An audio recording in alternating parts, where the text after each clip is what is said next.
A kiss for you, a kiss for me, a kiss for Santa? Why, it's episode 63. Listeners, it's that time of the week again.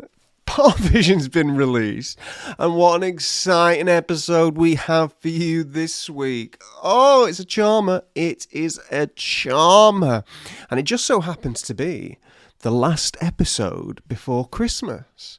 Merry Christmas, everyone. Feliz Navidad. Or perhaps you don't celebrate Christmas. Happy holidays. Happy whatever you want. Just have a nice end of the year in whatever way you wish. Oh, can I just say one excellent Christmas present Pottervision live tickets may make? You could get them by going to Pottervision.com for a full list of tour dates. Also, you could always gift someone a Pottervision Patreon membership. You should go on that Patreon, check it out. We've updated it a bit, we've upgraded it a bit. There's more goodies on there. We've now got our own Discord server where we can all jump on our phones or laptops and chat together. Only available through the Pottervision Patreon, patreon.com/Pottervision. Anyway, here's me going on. Merry Christmas, everyone. I just realised I should have done this in Santa's voice. Anyway, here's me going on and on and on and on. Here's episode 63. Pottervision, Pottervision, Pottervision. Pottervision.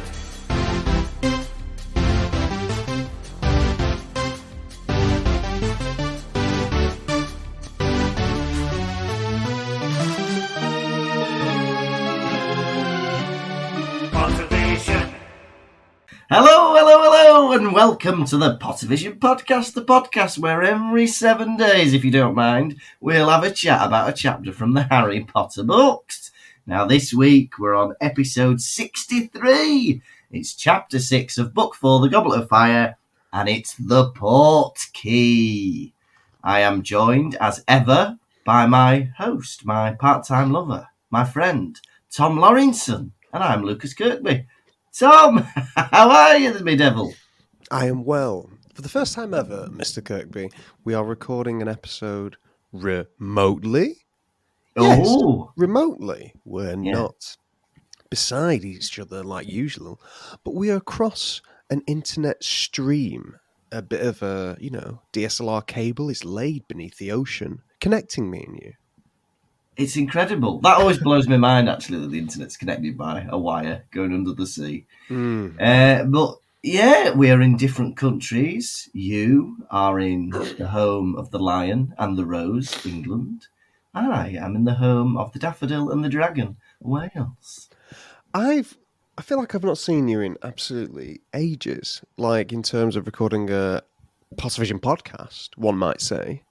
I feel like we've got so much to catch up on. I know. I mean, in reality, I think it's only about 10 days. But for us, that is a lifetime. We normally see each other at least twice a week. I have 100 hours worth of catch-up material worth to tell you. I could spread this over the next year, the amount of things I've done in the past week. That is exciting. Well, would you care to start with one of your stories? Of course. I'll tell you. Guess what I saw at the cinema? Did you see Spider-Man No Way Home? I did, but that's not what I had in mind. Oh, did you see something else? Yes, I saw something else. What did you watch? Let me give you a clue. Da, da, da, da, da, da, da, da. You saw the new version of West Side Story, which you've never seen the old version of, but somehow know all of the music. I've never seen the old version. Saw the new version. Can I give you my review? Please, give your review. How many little women stood in a balcony in New York, or wherever it is, are you going to give this out of 5? 5 women stood on a balcony. Me stood below, giving a thumbs up. Hey, it was good, was it? It was amazing. I'll have to go and watch that. I do like West Side Story. I was a bit tired when I went to see it for one reason or another. But so what happened during a bit of the film is I thought, I'll just doze off right now during this bit of dialogue. And I had a nice little 5-minute nap. Oh, yeah. And I woke up just in time for da da da da da da da da da da da da da da da da da da. What a thing to wake up to. I might change that to my alarm music. Yeah. Wake up to that every morning. Well, very good. It was amazing. Yeah, 8 out of 10 I give it.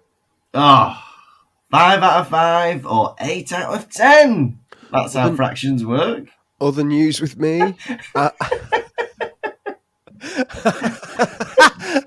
Remember, kids, this is what I do in my tuition. 5 out of 5 is an equivalent fraction to 8 out of 10. The thing is, I've got every listener at home going, I know exactly what he means. I know exactly what he means. Yeah, 5 out of 5 or 8 out of 10. 8 out of 10. People are going, I know exactly what he means. Yeah. And also, I've been very ill.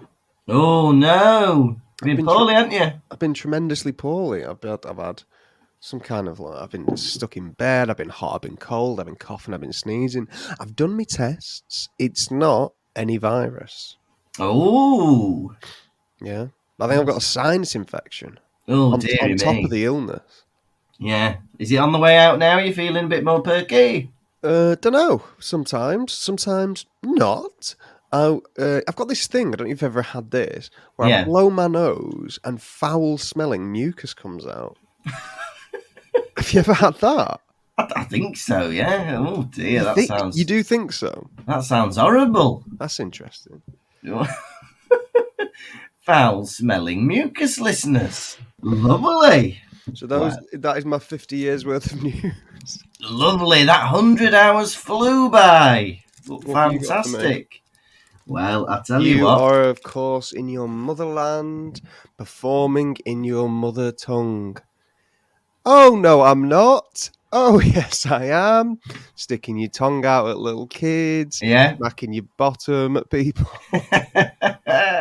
Blowing raspberries. Exactly. I'm in a pantomime. Running around with a bucket of water that you think's a bucket of water, when really it's a load of tinsel glued to the bottom. So when you throw it at people, tinsel comes out. That genuinely happens in our show. He's predicting it. That's a wild guess. Oh, brilliant. Yeah, we're doing... Does someone put their hand in it and pretend it's... and like... No, it's part in the middle of a song. Someone just comes in with a bucket and goes, whoa, and then chucks it in, the stuff comes out. But later on, the audience genuinely do get wet with the water pistol. So if you're coming to my show hoping to get wet, you will. It's a Pottervision promise. Although I don't feel like I'm allowed to do Pottervision promises about things that are not Pottervision related. We can give things Pottervision seals of approval, can't we? Yeah. See, I'm doing this at my work. I'm going, oh, please, sir, can I get myself up to a grade 5 in maths? I say, hey, that's a Pottervision promise. Like, what? But I tell you what, we had the Stuart who runs the panto, right? He had a phone call the other day. Right, he gets a phone call. He answers the phone. First things he is, hello, it's the Pie Man, 2018. And Stuart's like, what? He goes, you got me with a custard pie in 2018. I'll be in on Monday, and I'm on row A, seat 14, so you can get me then. Okay, bye. Bloody hell, that's marvellous.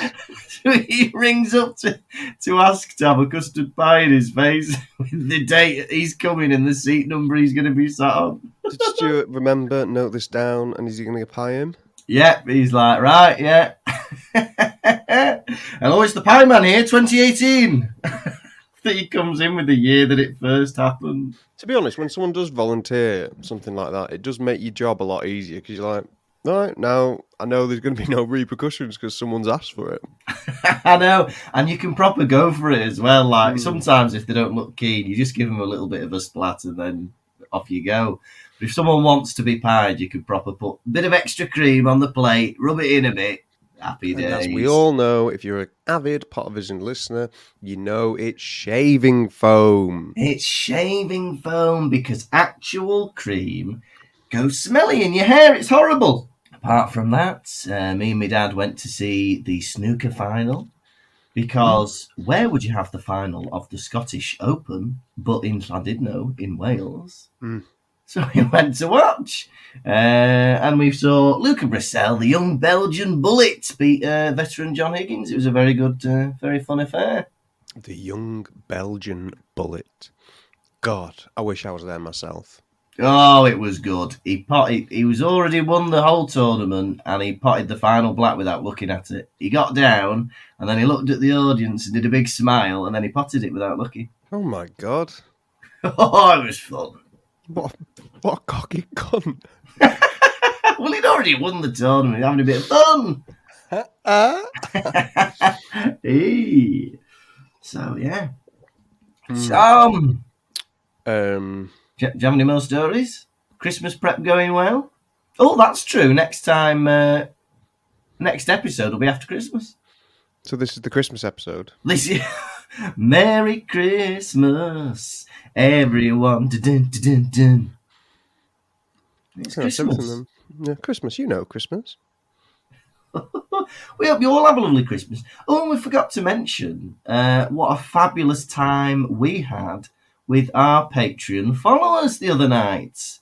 We had a little party. There was it was the great.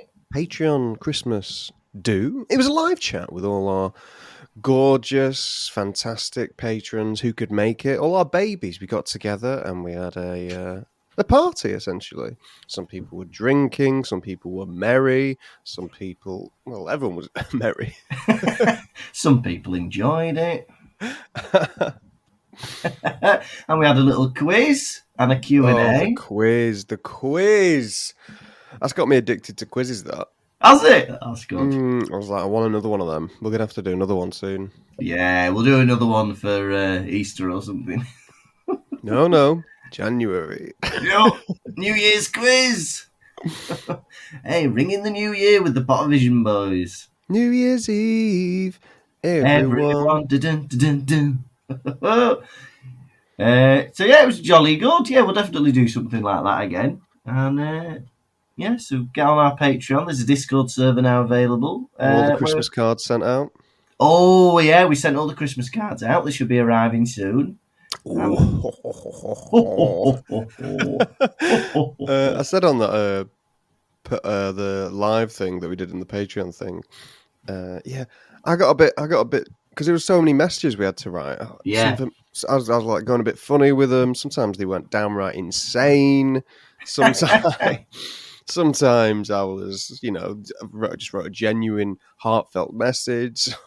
Sometimes it was like an insane man writing to someone outside of the asylum. How about yourself? Well, I was the same, and then I think I was, because I did them in the same order that you did them. I think I was going mental the same time as you. Right. Do you know what I'm ready for? Tom, what are you ready for? Tell me. I want a rundown.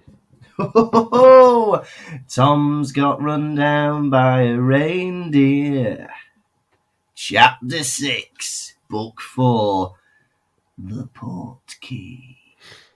They're waking up early. Oh, it's early. It's too early for me. But they all go on a lovely walk up a hill and they find a manky old boot. And who's there as well but Cedric Diggory? He's the Hufflepuff seeker and his dad Amos, who loves his son very much. Nice. They get on the Portkey. It's a magic boot that can fly you anywhere at specified times. And they travel to where the Quidditch World Cup is. And that is all that bloody happens in the Portkey. The Portkey? That's all that happens in the Portkey. What a chapter. What more do you want to happen? Yeah. Do you want excitement? Do you want drama?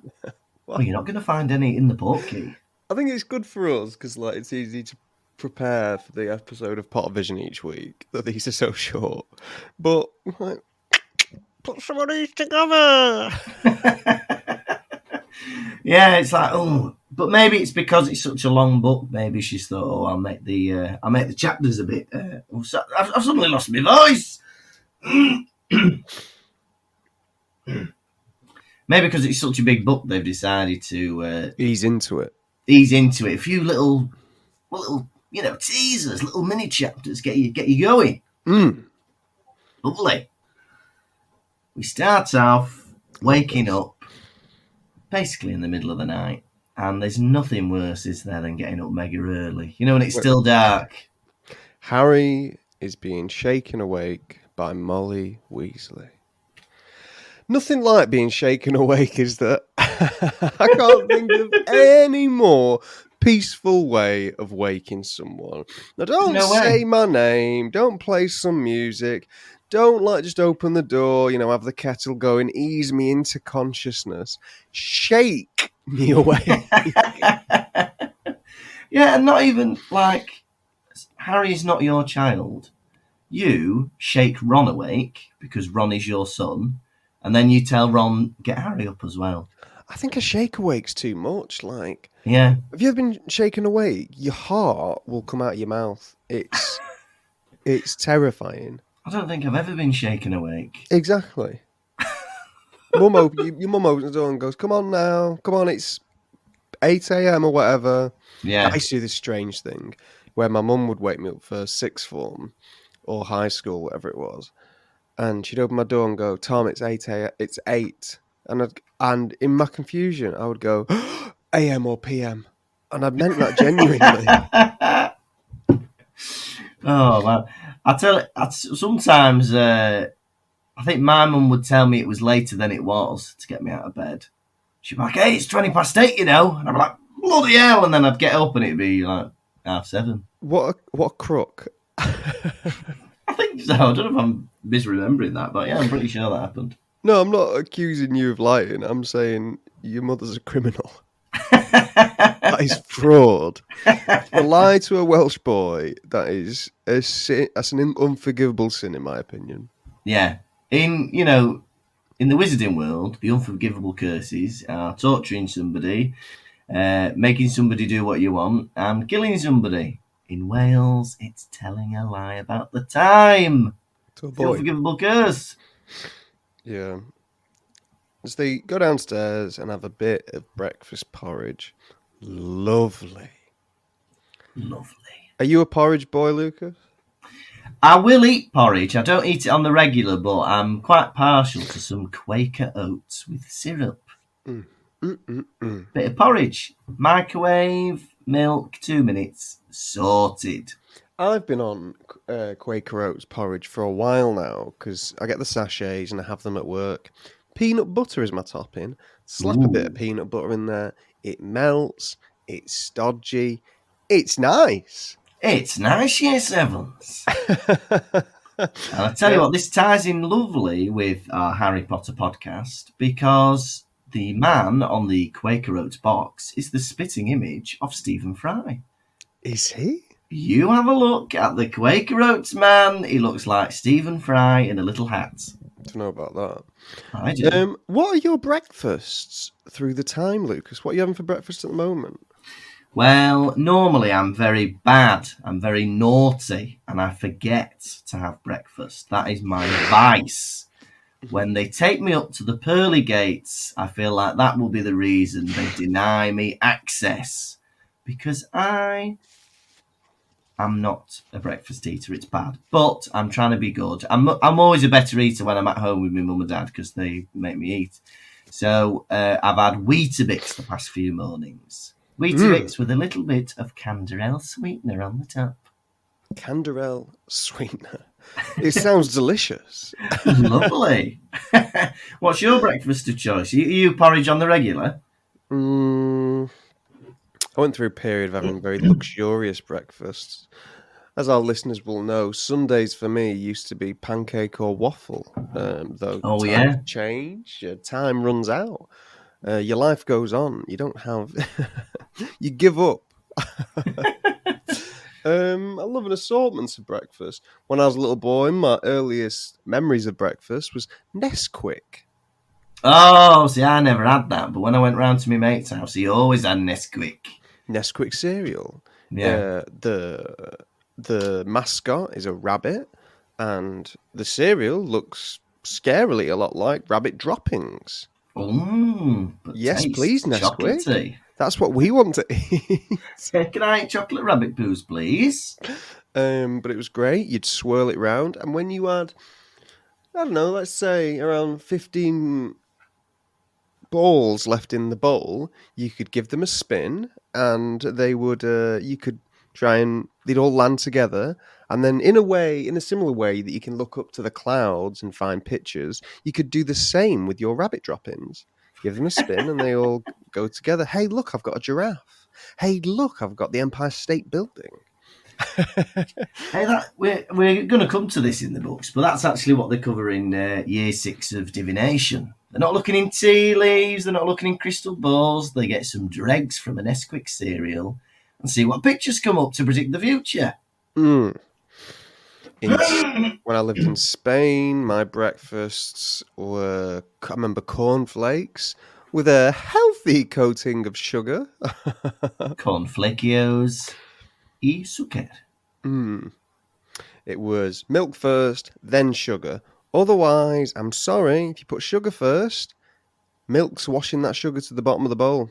You're a maniac if you put milk after sugar. What are you doing? You might as well not have it. Same with Weetabix. You put the milk in first, and then the sugar lays on top of the Weetabix. And we'd sit in the morning and we'd watch Disney, what's it called? I don't know, Disney Channel Kids TV before the Spanish School Bus.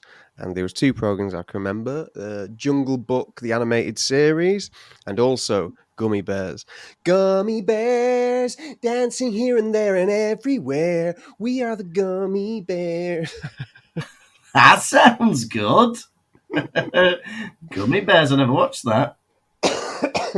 When I used to watch the Disney Channel, it was either That's So Raven, Lizzie McGuire, Sweet Life of Zack and Cody. It's prime time. You got to get up at 6 a.m, boy, if you want to watch these cartoons. I never used to watch the telly at that time as a kid. I used to watch it when I got home from school. What was I going to say to you? Yeah, but forget Disney Channel. What were you eating as a boy? For breakfast? Yeah. Oh, I used to love frosted shreddies. That was my tipple of choice. Frosted shreddies, little wheaty things with sugar on them, and milk. And maybe toast. I had toast for a few years as well. I know what sold it to you. There was an advertising campaign of a load of nanas knitting the Yeah! in a factory. Shreddies, knitted by nanas. And Lukas Kirkby said, well, if there's any brand I'm going to be loyal to now, it's that. That is right up my street. I'm not even joking. That didn't convince me to get shreddies, but I used to love that advert. I just like nanas, ladies and gentlemen. I just like nanas. They're funny, aren't they? Yeah, they are funny. Yeah. I can't wait to be a funny granddad. Yeah. So it's interesting. That start talking about apparition. I feel like this is the first time that apparition is spoken about in the books. Yes, I feel like it is mentioned fleetingly at some point, maybe about Dumbledore or something. But yeah, this is the first time it's actually discussed. But yeah, Charlie and Percy, they're apparating later so they can have a lie-in. It's a family trip. You idiots, you come in with us. You know, oh, we're going on a trip to London. We're all getting the train. Oh, well, I've got a pilot's license, so I'll just see you there. No, we're a family. You're going to come with us on the train, idiot. And can't when you apparate just hold someone while you do it and then bring them with you? Well, Dumbledore does that, doesn't he? Yeah, well, why don't they just take passengers? Oh, it didn't make any sense to me, that. Because you got to get the Portkey into your mind. Remember that? Remember the Portkey. Portkey's a new thing. Keep that with you for 100 chapters. Anything new, just make a little note of it, and it'll be mentioned again in the last 4 chapters. That's how books work. Yeah. It was interesting, though, because they started talking about you need a license to apparate. Oh, yeah. License. In a similar way, it's like It's like a driver's license, isn't it? Yes, but yeah, you have to have a test, you have to have a license, you have to be a certain age to The get way one. they're talking about it, they're like, "Oh yeah, hey, you didn't pass first time." Ron, you're a child. Yeah. You can't do it. Passing second time is fantastic, whether he landed on someone or not. As if Ron's going to pass his test first time. Mm. I hope they come back to him after that. When he fails his first test and he comes back sad, I bet they come and say, ha ha ha, remember when you laughed at me 4 years ago? Shame on you. And he'd be Now like, you "Oh, failed. you're picking on me. You're picking on me." No, Ron, this is your, I don't know, Comeuppance. comeuppance. Yeah. So they say though, they start like the way they talk about apparating. It's a bit too cartoony because they're talking about a pair of people who apparated without a license, and they left half of themselves behind, and they had to wait for someone from the department to come and put them back together. Yeah. No, death is what happens when you get cut Yeah. in half. Yeah. Oh, this was funny, wasn't it? Yeah, they got split in half. Dead then, are they? They've got to be. You can't go, ooh, we magically put them back together. If you cut someone in half, they're dead.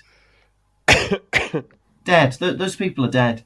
And also, they're laughing about Charlie or Bill landing on some old woman in the shops.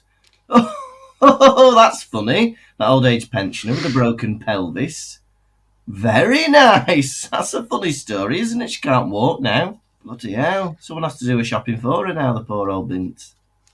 And they're there laughing about landing on an old woman. And as well, they're going on about it, right? And they Go on, go, tell me. when you get Tell me. splinched, you get cut in half. Right. Yeah. And it says here, Harry had a sudden vision of a pair of legs and an eyeball on Privet Drive. What a strange thing to imagine. Yeah, like they're so detached from everything else. He had a strange vision of a pair of legs and an eyeball on Privet Drive. Why Privet Drive? What's that got to do with anything? Yeah. Pair of legs, fine. Pair of legs. What's the eyeball doing there? Any normal person, when hearing about somebody being cut in half, would imagine a torso and a head, one half, pair of legs, another. If you were to be cut in half, Lucas, would you prefer to be cut vertically or horizontally in half? Oh, horizontally, definitely. Classic. Classic, innit? It's less to cut, less painful, I imagine. Yeah. There's a chance I might survive if just my legs get cut off. Horizontally, please. It shall be done. Ding! But back in the day, in the Tudor times or medieval times, you'd get both. You'd be hung, drawn, and quartered. You'd be cut horizontally, you'd be cut vertically, and every quarter of your body would be transported to an extremity of the British Isles. It's a fun thing we used to do. It was a British tradition. It's mad, isn't it? Because back then, death used to be a lot more like of a focal point in the world. People still Yeah. die. No, I'm not saying that. What I'm saying, though, is when do you see a dead body? Never. I've never seen a dead body now. So rarely will you ever see a dead body, yeah? Whereas in the olden days, Yeah. they were just sat about, they were everywhere, yeah? Yeah. And not only were they just like, you had to deal with it a lot more like that. You're like, oh, someone else has died because people were dying that often, But like, and people couldn't be asked taking them away and that. But also, it was a form of entertainment, killing people. Oh, yeah, a bit of fun going down to the local hanging. Yeah, going down to local hanging. Look at that. Wow. Or like watching someone get hung, drawn, and quartered. Like, Lovely. A witch being ducked into the local pond. I know. Saturday night and a man is being You must hanged. really look at the world with through a different lens. Yeah. When you know that death, is so, I don't know, it could happen to you at any point. Yeah. Well, it can, I suppose, but we ignore it, don't we? We Yeah, ignore but that it could happen. I'm never gonna see someone be hung or hanged and be going, "Hey, that could be me." That could be me. Did you pass your driver's license first time? It took me 2 attempts to pass me practical, and it took me 3 attempts to pass me theory. I could answer the question. I could not play the hazard perception game. Why not? Stupid. Click too many, and I'm stupid. I'm a dafty, listeners. On my first test, the examiner had to take over the wheel because I ran out. I was building up my speed on a slip road, and a big lorry didn't move out of the way, so I ran out of slip road. Nope. Nope. And the examiner had to, and no matter how many things I offered in bribery to the examiner, he wouldn't pass me. So wait, you passed what, second time? Second time practical, yeah. Okay. How about you, Tommy? First time, everything. First time. Oh, That's the good, only thing yeah. I ever wanted, like I ever tried for, and I Yeah. accomplished. I want to do this, I will do it. Very good. You're a good egg, you, aren't you? No. Well, I was feeling guilty, because it costs money to do all these tests, and I was feeling guilty about my mum and dad paying all this money. And so Why the hell were they paying? Some little boy, aren't I? 17. I was a little boy. I paid every penny myself. Did All you? my That's driver's good. lessons, all my exams came out of Tommy Laurie's pocket. That's How did I nice. pay it? Saturday job at some daft cafe where I had to be interacted with the horrible residents of Blackpool. See, I never had a job till I was 18. I was a lazy boy. Can I get tea for one? And also, can I get an extra pot of hot water, an extra cup, an extra bit of milk, and an extra tea bag? So you want tea for two? No. I just want tea for one with some extras. You want tea for two? They'd always do that. They were like that in the cafe I worked at. They were like, could I have tea for one, but in a bit of a bigger pot? That's tea for two, that then. How many cups do you want? There's 2 cups in there. 2 cups in a small pot is enough for anybody. Nobody needs more than 2 cups of tea in one sitting. I feel like you think for the amount of time that old people have been on this effing earth, they need to understand that the prices in cafe is not for the item itself. Yeah. Because, you could go buy, the Yeah. tea bags and make a cup of tea at home for a penny. Yeah. You're paying for the staff. You're paying for the rent on the place. You're Electricity, heating. you're paying, for the service. Yeah. You're paying for the, how nice it looks in there. Like they think, Yeah. £3 for a slice of cake. I can buy a whole cake for £3. Go buy a whole cake then and eat it in your front room, you daft bastard. Right, we'll sell you a tea bag for 1 penny, and you can go outside and chew on it. Is that what you want? Or would you like to sit in this nice room and look at those nice pictures of coffee beans on the wall and enjoy being lit up and warmed? Would you like to have a piss as well? That's free of charge. Isn't that nice of us? I'll pay £1.50 for a cup of tea. Piss? Imagine offering that at the counter. Can I get tea for 2? Full English, club sandwich. Anything else? Would you like to have a piss? You can have one on us. We're doing a deal today. Free piss for every customer.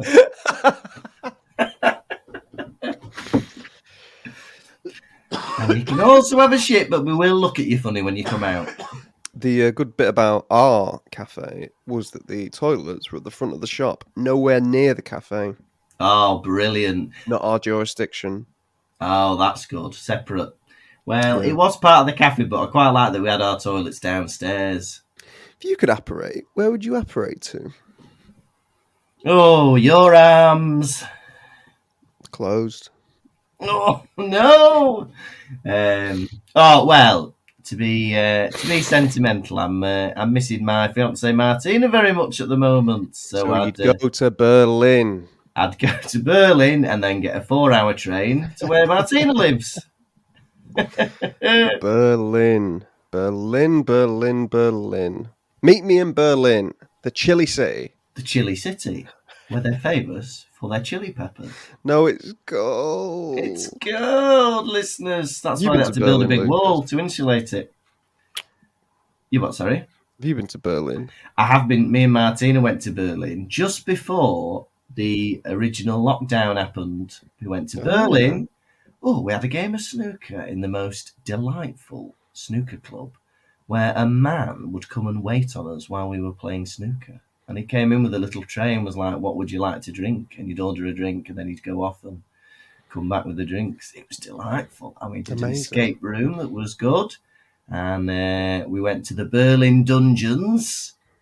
It was brilliant. We had a great time. And I remember we ordered some food for the hotel room and we didn't have a spoon, so Martina ate a yoghurt with a ruler. Very fun. I feel like you give too much away on this podcast. I do apologise. I'll have a chat with Martina, see if she's happy for me to reveal that she ate a yoghurt with a ruler. But those are the bonuses of going on holiday with a maths tutor. He's always got a ruler. She's always got a ruler. Yeah, I'm pretty sure she got it from me as well. I've got a little backpack, and in it is a ruler, a calculator, pens, and pencils. Yeah. Yeah, I don't have a pair of compasses. I feel like I'm missing out on that. But I still use the same calculator that I used in school. So I've had it since I was 11 years old, and it still works. Oh, how interesting! To refine the question, a bit. Yeah. I suppose apparate you could go anywhere, so like, there's no point. But if you could have a portkey, a device where you touch it and it takes you to one place in the world, where would that one place be? A never-changing place. Well, I think it'd be the same answer. No, because Martina will always move. She'll be at work. She'll be at transport. That doesn't make any sense. All right, somewhere else. And you're moving there in effing fucking 2 months anyway, so you can have a portkey to your own bedroom. Yeah, but my other boot's going to be back here, isn't it? So you want a boot between Llandudno and Munich? Yeah, why not? Or I can have one in your house. Save me driving there every week. That's going in the bin. You're going to put me portkey in the bin? If it's a smelly old boot, I might. No, it'd be something nice, like a little porcelain pig. Yeah, a little porcelain pig. I'll pop it in your room you're in now, and I'll just turn up every time we record. You'd be popping around all the time. Did I leave my keys in here? No. What have we come in here for again? Nothing. Go home. Go back. The places you could go on this effing earth. The places you could go. Oh, I'd like to save myself a 15-minute journey in the car. Well, but your thing was it's permanent. So I don't want to be going to like Egypt every week.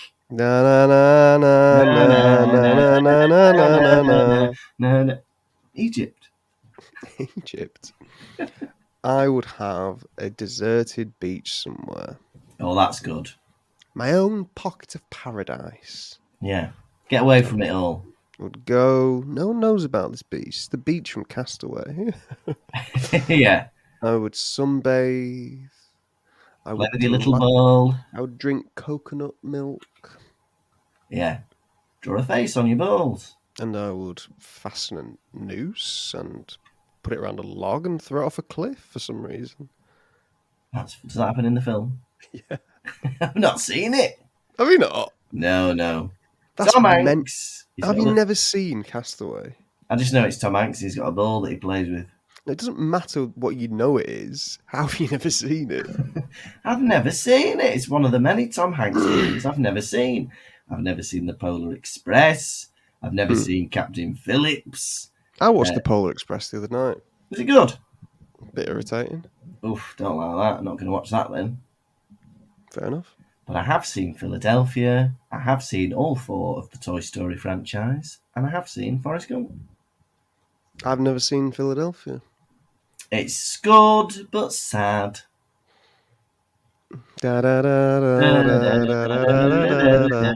Egypt.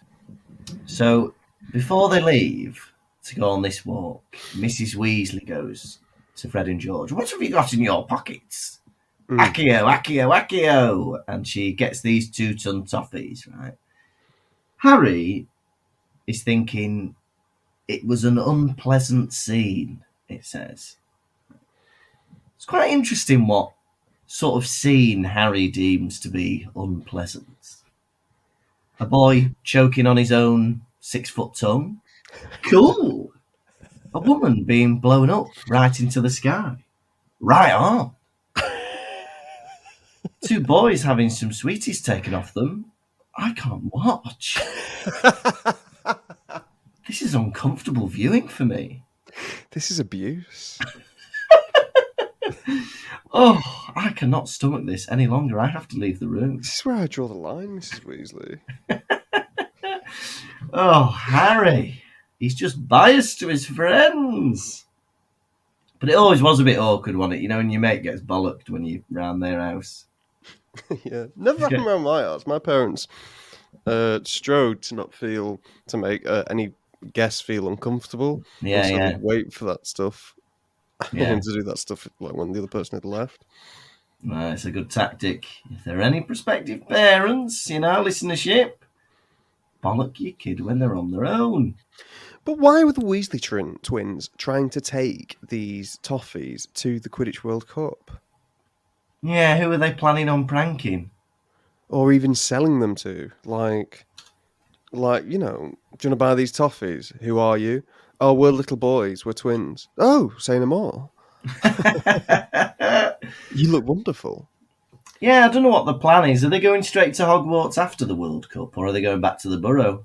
Mrs. Weasley's going... Has she been, or she's going to get all there? I think she's going to Diagon Alley, isn't she, while they're at the Quidditch World Cup? Mm. So, who knows? But yeah. Ooh, a little boy selling sweets. I, an adult man. Yes, please. Mm. Where did you get those sweets from, husband? The audiobook version of this, Stephen Fry pronounces it Asio, doesn't he? Don't like that, Stephen Fry. Asio. Asio. That's a completely different spell, Stephen Fry. What did you call me? Asio, Asio, Asio. When toffees come out of the trousers. What does this spell do? They came out of their collars. They came out of their turn-ups. They came out of their pockets. You boys looking cool. Turn-up. Mrs. Weasley did a very strange spell called Asio. And when she pointed it at her son's trousers, little brown toffees came out. What is this Asio spell? I'm getting a thumbs up on the live stream. Is it?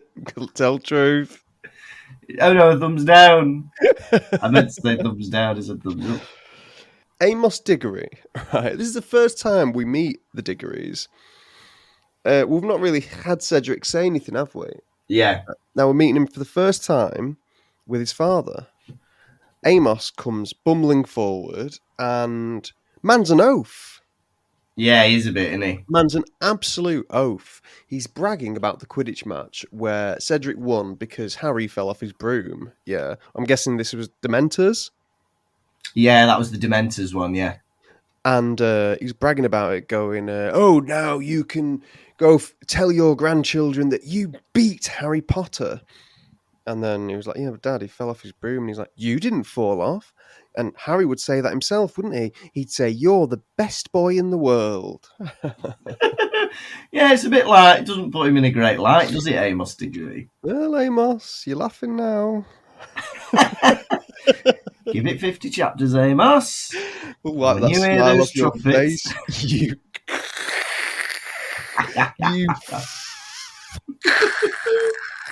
Like, you sound like an oaf, Amos, right? Yeah, you do. Yeah. You're embarrassing yourself. You're obviously drunk. It needs to stop, or you can't come. Like, Stop it. he's doing this in front of all these kids. I know, it's naughty, isn't it? I'd be like, you can sling your hook. I'm not having it near me. Take a hike. Something that interested me was so I quite like this where Arthur Weasley explains all the precautions they've put in place to make this Wizarding World Cup.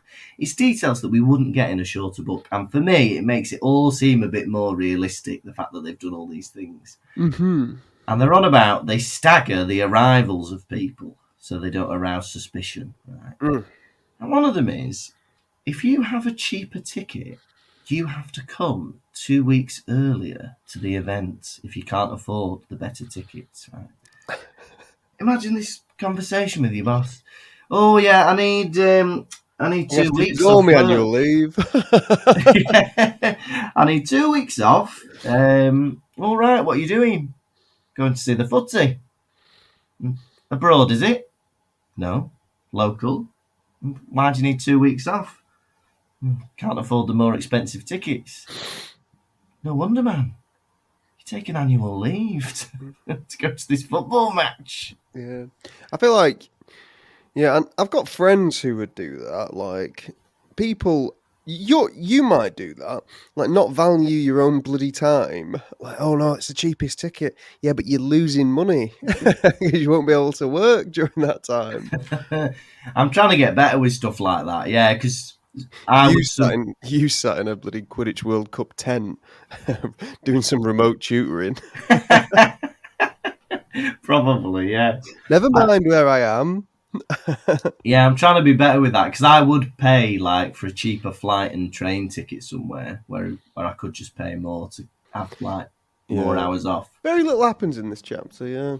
The thing I don't understand is Arthur Weasley does not have a clue what the Portkey looks like. So they're up this Stoke's Head hill and they're like, oh, where's the Portkey? I've got it, here it is. Oh, God. It's Johnny. Right, come on, everyone gather round the condom. Right, after 3, we're all going to touch it. All right, 1, 2, 3. Guess it wasn't that. We've all touched a condom now, Dad. Right, nobody. Everyone wash your hands. With what? Right, there's an old pair of undies over here. After Hang 3. on. Here we go. Found it. It's a Pepsi bottle with a orange liquid inside. After 3. 1, 2, 3. Oh, no. Right, Dad, can you look at the email again? What does it say? It says it's a boot. Right, come on. Not this bottle of piss. Oh, it'll be something discarded, something muggles think of as rubbish. Right, if something muggles think of as rubbish, you're going to end up getting somebody on community service picking it up with a litter picker and ending up at the Quidditch bloody World Cup. Or some bloody old woman do-gooder on a walk with a dog picking up rubbish. No. You don't want to end up with that in the World Cup, do you? And Amos and Cedric are there. And Great name, Amos. Amos. Yeah, it sounds like the name of a mate. Amos. You what? Sure, yeah. Sure, doesn't it? Amos. Sure, it sounds like the name of a mate. It's a great name. Amos Diggory and Cedric Diggory. And Cedric is described as an extremely handsome boy of around 17. Do my eyes deceive me? Am I reading this correctly? Has a character in the Harry Potter books been complimented on their appearance? Well, don't get too warm to them. That's what makes me worry. When somebody's set up as nice, you think, oh, what the hell's going to happen to them? Too nice. We're getting closer to him though. The the young man that everyone's reading this book for. Hello, Father. We nearly got through an episode without saying it. Hello, Father. My son did that in to our me. online Hello, stuff. Father. Yeah. Right, keep that tongue in your mouth. I don't know what you're doing to me. I've disowned my son. First of all, call me Dad. Second of all, you don't have to say hello to me. It's breakfast. Just, all right. Imagine that. This is my son, Junior. Hello. Don't do that. That is Right, you're going back in the car. Wait in the car now. We've tried this and you've been naughty. In the car, lock the door. Hello, Father. Listeners, you've got another 30 chapters of this. And hey, I'm not going to stop after this book's finished. It doesn't stop being funny, that. It doesn't stop being funny. Well, thankfully, I think we found out during our Zoom hangout with the listeners that they find it funny as well. Oh, do they? Which is very comforting because I wasn't paying attention. I was too busy screaming my head off laughing at my own tongue licking. Yeah, and they're on about that Quidditch match, and Fred and George, it says, had never forgiven Cedric for beating them. That's not how sport works. Do you know what? I played Crown Green Bowls with Mavis the other day, and she beat me fair and square, and I will never forgive her. Be forgiving. It's a game. I'll never forgive you for that. What, you want me to miss on purpose? Is that what you want me to do? I'm not in your team. Forgive. If you don't let forget. me win, I will never forgive you. I don't think we should be friends. Yeah. How could I ever forgive you for trying your best? You sound like someone who's going to stop me from being who I want to be. Stop me from spreading my wings and flying. Don't go for that job you've always dreamed of. Stay here with me, or I'll never forgive you. Shut up, twins.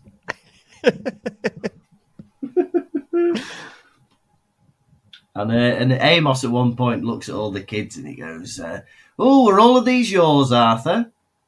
Amos, don't you read the papers? Have you not seen my family on holiday on the front page spread? You should know my children. And finally, before they get this bloody Portkey, like, why does the boot have to be a manky old boot? Like, these are government. No, I'm giving them that. Oh yeah, It's so no one wants to touch it. nobody wants to touch it. It's a manky old boot. Fair enough. Let's move on. What do you want it to be? Just Crown jewels? a clean old boot. People be inclined to touch a clean old boot. Yeah. Someone saw a fresh Timberland in the woods to go, where's the other one? I could sell this. Yeah. I could go into a shop and be like, oh, can I try on the right Timberland, please? Yeah. And then run off with it. Right. How many hearts bursting from your mouth out of 5 are you going to give this chapter? When did that happen? Harry, being shaken awake feels like your heart bursting through your mouth. Oh yeah, remember that, listeners. It was all right this chapter. Not much going on. A bit of fun. I like the idea of a Portkey. I like that we've got a new character in Amos Diggory. We're setting things up. It was middling. I will not call it an amazing chapter. Not a lot of drama, but a bit of fun. I'm going to give it 3.5 hearts coming out of your mouth out of 5. Lovely. Now, this was interesting for me. Really took me back, waking up the morning to go do something. Maybe a car boot, a holiday, or getting away. Maybe you're going to go on the Channel Tunnel for the first time. A new mode of transportation. You're going to be stood outside your own car in darkness, looking at other people, not speaking to them. Who are you? I'm a man with my son. Are you going to talk to me? No. Yeah, but we get a measure of Cedric's character already. He's a humble boy, despite his father. Perhaps his mother's nice, or his mother was nice. Who knows? I hate you, Amos Diggory. I hate you, I hate you, I hate you. I don't think there's any words I can use to describe how much I hate you. For that reason, I give this chapter 2 hearts bursting out of my mouth out of 5. Very nice. I don't know how well this next sync up is going to do because we're both apart from each other. But the hell with it. Let's get it going. Quiz, quizzy, quiz, quizzy, quiz, quiz, quiz, quiz. I'll ask you some questions. How well will you do? Quiz, quizzy, quiz, quizzy, quiz, quiz, quiz, quiz. I'll ask you about Harry Potter. How well will you do? I'll blow you a kiss. Question 1. What was Mr. Weasley wearing in this episode? Oh, he was wearing a golfing top and oh no, I'm going to lose on the first question here. A golfing top and a cap. No, he was wearing a golfing jumper, jeans, and a thick leather belt. No. Question 2. What did George have in his pocket?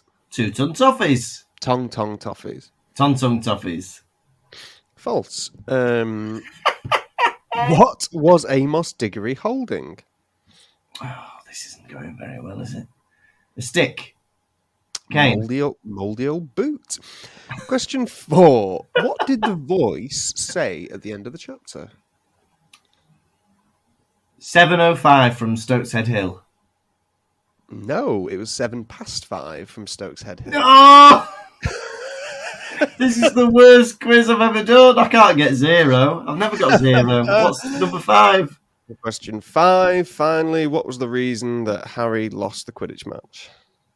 Because of the Dementors, he fell off his broom.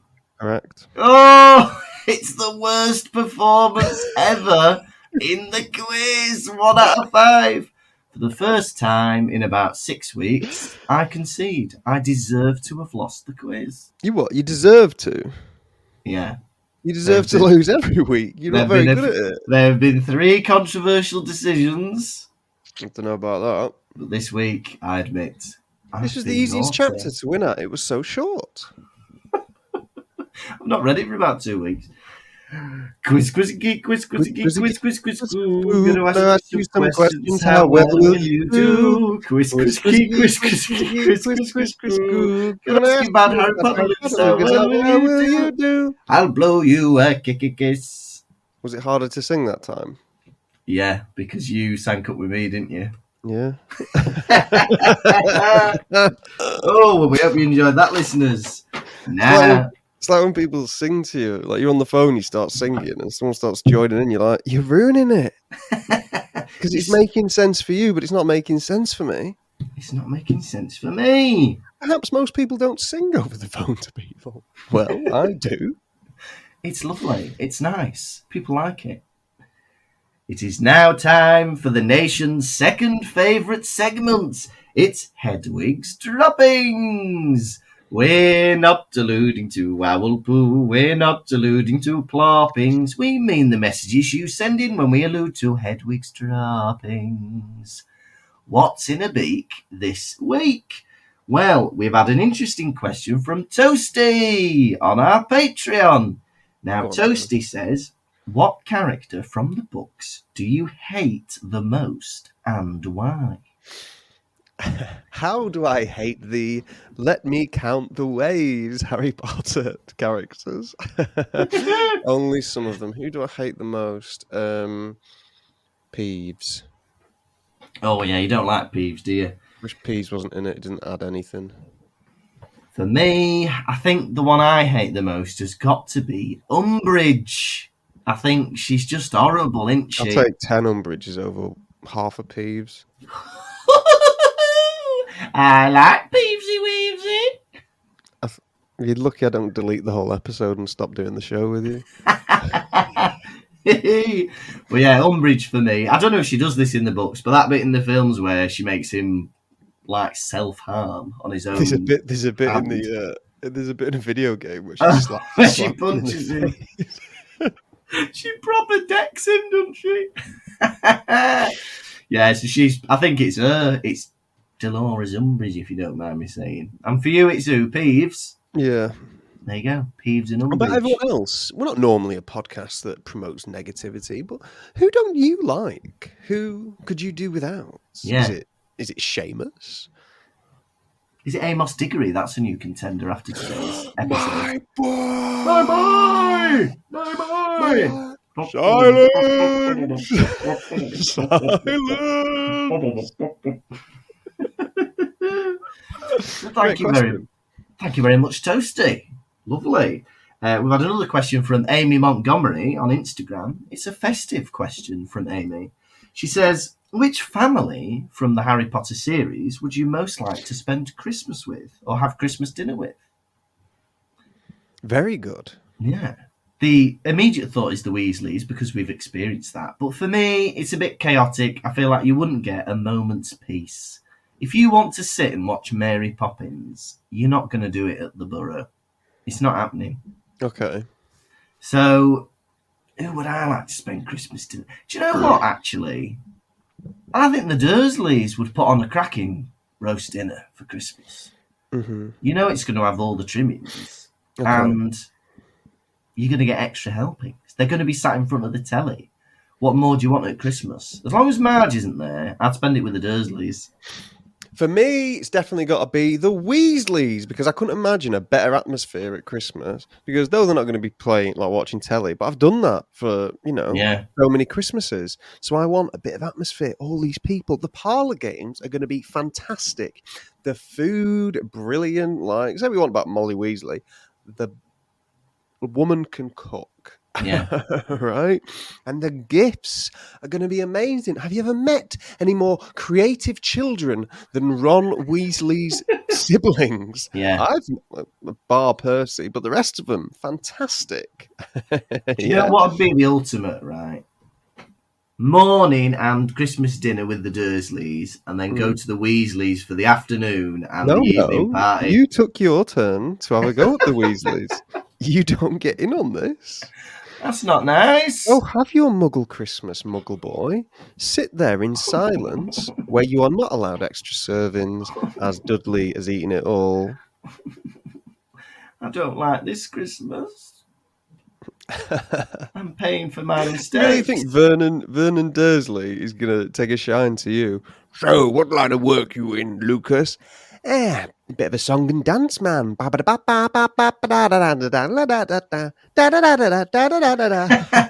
I like Glenn Miller in the mood. That's very nice. Have an extra helping of pigs in blankets. But so for me... Hey, what about Gringotts' Christmas party? Has Mr. Kirkby had some gravy? Yes, thank you. Roasties, please. Peas, please. Or maybe I'd like to go and spend Christmas with... Who's the divination professor, Madame Professor Trelawney? Trelawney, yeah. I reckon you have a good Christmas with her. Actually, she hand you a bit of cheese and there's mould on it, and you're like, what's going on here? She's like, just cut it off, and you're like, just cut it off, mould. Jesus Christ. It makes it tastier. That's what cheese is supposed to be. Cheese is just mouldy milk. The cracker's all bloody, what's it called? Like stale. Come on. Come on, Sybil. You've had all week to prepare this. So thank you very much, Amy Montgomery. Now we must welcome a whole host, a nursery full of new baby followers that are following us. Let me get my lips ready. Get your lips ready to give all these a big kiss. Do you want to kiss them individually, or do you want to give them all a big kiss together? Everyone gets individual kisses. That is the Pottervision promise. Lovely. First up, in a little pram, we have Alex Fisher as a new baby Harry. Hello, Alex. Alex Fisher. I bring your pram in front of me, I unbuckle your harness, I lift you to the sky, and mwah, mwah, mwah, mwah, mwah, mwah, mwah. Welcome, Alex. A Pottervision, of all people. Thank you for supporting us. We must now welcome another baby. It's Craig Snow. Craig Snow, you crawl towards me, I tussle your head, lift you into my arms, and mwah, mwah, mwah, mwah, mwah, mwah, mwah. Lovely. Now we've got baby Josh. We're not sure who the mum and dad are because we don't have a surname, but it's baby Josh. Baby Josh, you are walking on two legs for the first time. You run towards me, and just before you fall to the floor, I catch you and... mwah, mwah, mwah, mwah, mwah, mwah, mwah. Lovely. We've also got my favourite named new patron. It's Nathan Wackett. Nathan Wackett, you are bouncing along in your baby bouncer. You are throwing your toys around just before I grab you and... mwah, mwah, mwah, mwah, mwah, mwah, mwah. Lovely, Nathan. And we had a question from her earlier. It's baby Amy Montgomery. Amy Montgomery, you are throwing a tantrum. You have your rattle and you're banging it on the radiator, but I know there's one way to get the anger out of you, and it's mwah, mwah, mwah, mwah, mwah, mwah, mwah. Lovely. We've also got some baby twins. It's Marge and Shelley in a double pram. Trying to rush me along, are you? Well, they deserve to be together, don't they? They're a pair. Marge and Shelley, you are in your pram. You have just been fed. You are content. I wipe the sick from your bellies. Hold you in my arms and mwah, mwah, mwah, mwah, mwah, mwah, mwah, and mwah, mwah, mwah, mwah, mwah, mwah, mwah. We've also had baby Caitlin Caldwell. Baby Caitlin Caldwell, you are restless. You have not slept a wink. You need some Calpol. I give it to you. And mwah, mwah, mwah, mwah, mwah, mwah, mwah. And we've got two more.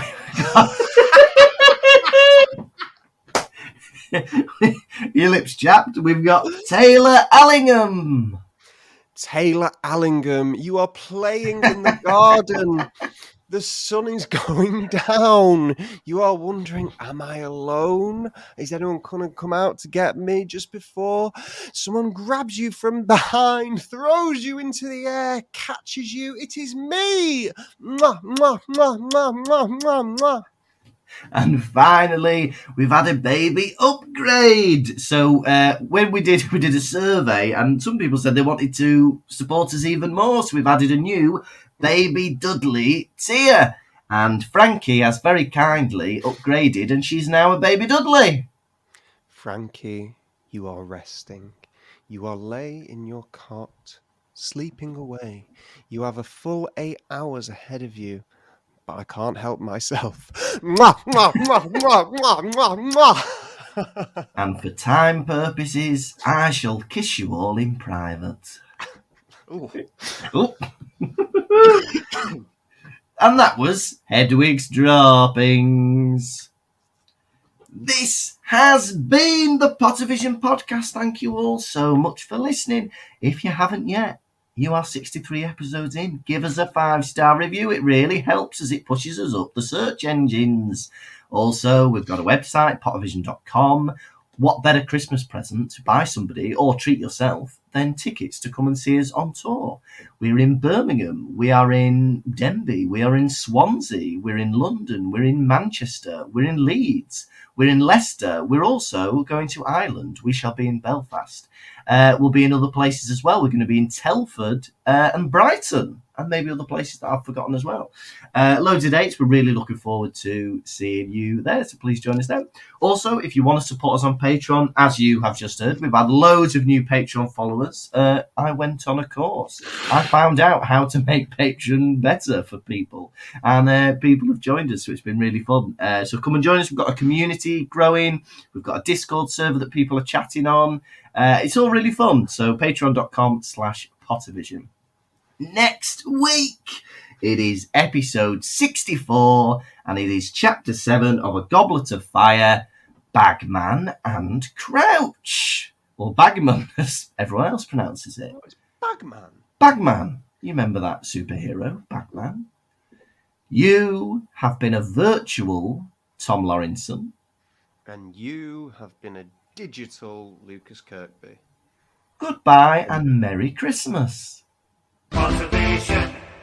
Thank you for listening to the Pottervision podcast. The music was performed by Jack Evans. If you'd like bonus content and to support the show, you can visit patreon.com/Pottervision.